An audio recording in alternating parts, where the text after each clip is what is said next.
Oui, nalobi Yesu lukwa azalaki mosantu esengelaki pe abotama na nzoto oyo ezali na mbindo te mpona eleko ena bangondo to pe ba vierge bazalaki ebele na Nazareth kasi nzambe aponaki mama Sainte Marie apamba te ye azalaki na lisumu ata moko te bongo awa Yesu Kristo mobikisa moto mobimba kobotama esengelaki abotama pe na nzela ya moto oyo ayebi lisumu te pamba te ye moko nde mosantu bongo tokende mosika te totanga yango ni ekomi ana mikanda misantu.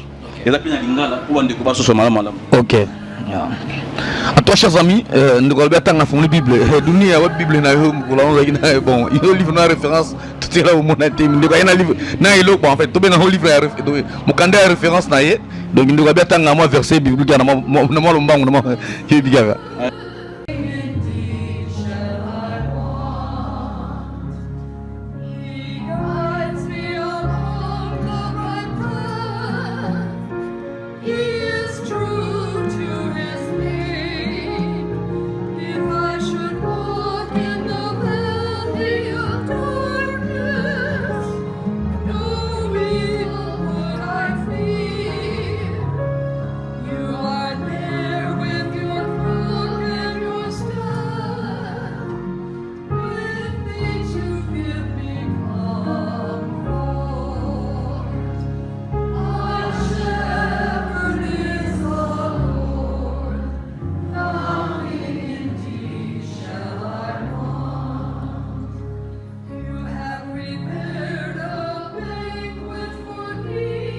Na kofuna parenthèse moko lingomba wana et panzi batu ebele et bebisima bala batu et puis ekomisi basheki ebele na Kinshasa pona lingomba wana depuis que nazaki na Kinshasa vous avez conseillé batu basambe ya lingomba wana te bana mingi babenga basheki eza à cause ya mateya wana ya kindoki kobangisa ba famille kindoki ils sont pasteur tous les chrétiens obanga ndoki pona nini likolo ya mateya kindoki lukuta wana mateya ya servitude ka mateya oyo esaki bato babangaka ebimisi baba parents babengani bana banda ko bana komba fazer ba komba ndoki na opération ndakisa moko biso na église catholique ebi en passant na opération père Antos Mbote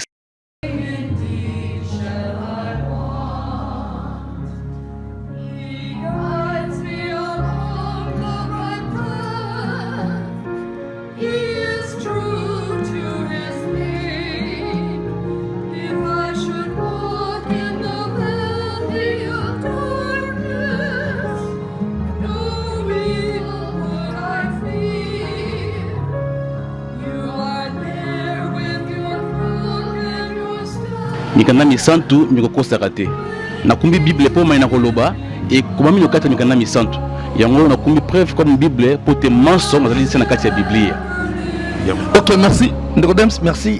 Na sepeli vraiment la question wana. Pour na mona ki l'autre fois tout ça qui émission na bandeko na bisomi balé papa Willy na ndeko dunia koko. Mais ba ki mabo pamba donc yango wana na moni yo na bible yango salinga moi ese ngona motema pour que référence na biso des bible to ko lo bongo. Parce que ndeko dunia abenga ki yango abi eza mukanda na libebi mukanda ma batu na nzela kufa. De yo ko na question na. Nzambe alimbisa ndeko dunia makasi pamba te Biblia ezali babenga ngo livre de la vie. C'est-à-dire tant on doit la Biblia mokona mokolo bo moy boyo bongwana okoma moto ya sikakati na Yesu Kristo. OK, merci. Chers amis, donc émission bandana no pendate wala zaika mo ba mise en point tout ça là qui moqué par rapport à émission de la fois passée.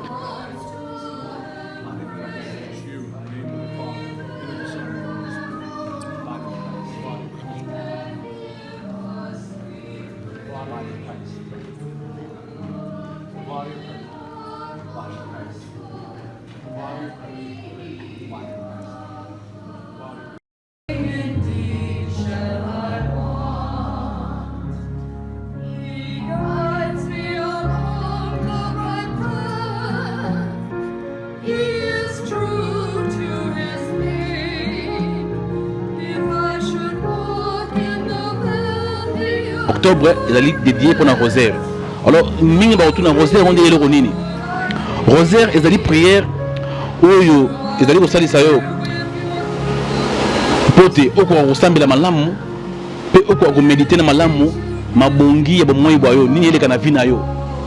Grâce à rosaire, oko ba ko méditer vina yo, kuma ndango malamu ko sambela magambo ma ya vina yo. Yangona ils allaient prière oyo, to dédier kango et pas Jésus Christ. Na bolobelia Sainte Vierge Marie. Donc na kosenga penza bande ko ba Christ catholique na sanza et octobre tout sambela rosaire makasi. To de la masum na biso pour na kacha rosaire za ba mystère belé.